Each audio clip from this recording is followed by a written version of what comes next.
Team India ముగ్గురు ఆటగాళ్లకు రోహిత్ శర్మ, విరాట్ కోహ్లీ ముప్పుగా మారారు. వారి బాటలో ముళ్ళులా మారారు.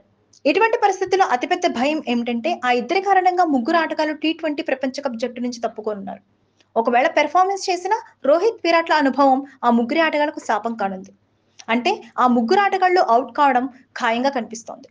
అయితే ఆ డేంజర్ లిస్ట్ లో ఉన్న ఆటగాళ్ల పేర్లు రుతురాజ్ గైక్వాడ్, తిలక్ వర్మ, ఇషాన్ కిషన్. ఈ ముగ్గురు ఆటగాళ్లకు రోహిత్, విరాట్ అడ్డగిగా ఎలా మారారనేది మీ ప్రశ్న అయితే దానికి సమాధానం టీమిండియా బ్యాటింగ్ ఆర్డర్ ని చూడాల్సి ఉంటుంది. ఈ ఆటగాళ్లందరూ ఆడే క్రమంలో ఇప్పటికే రోహిత్ లేదా విరాట్ ఆధిపత్యం చలాయిస్తున్నారు.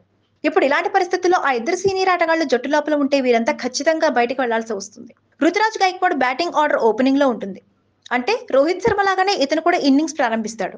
ఇప్పుడు రోహిత్ జట్లో ఉంటే అతను ఓపెనర్ లో మొదటిగా ఎంపిక అవుతాడని స్పష్టంగా తెలుస్తోంది. అతని భాగస్వామి విషయానికి వస్తే టీం మేనేజ్మెంట్ మొదటి ఎంపికగా శుభమాన్ గిల్ లేదా యశస్వి జైస్వాల్ కావచ్చు. గైక్వాడ్ అయ్యే ఛాన్స్ తక్కువగా ఉంది. Please subscribe Pragna Media. Please like, share, subscribe to Pragna Media. Pragna Media, please do like, share and subscribe. Please subscribe to Pragna Media. Please like, share and comment if you like the video. Pragna Media.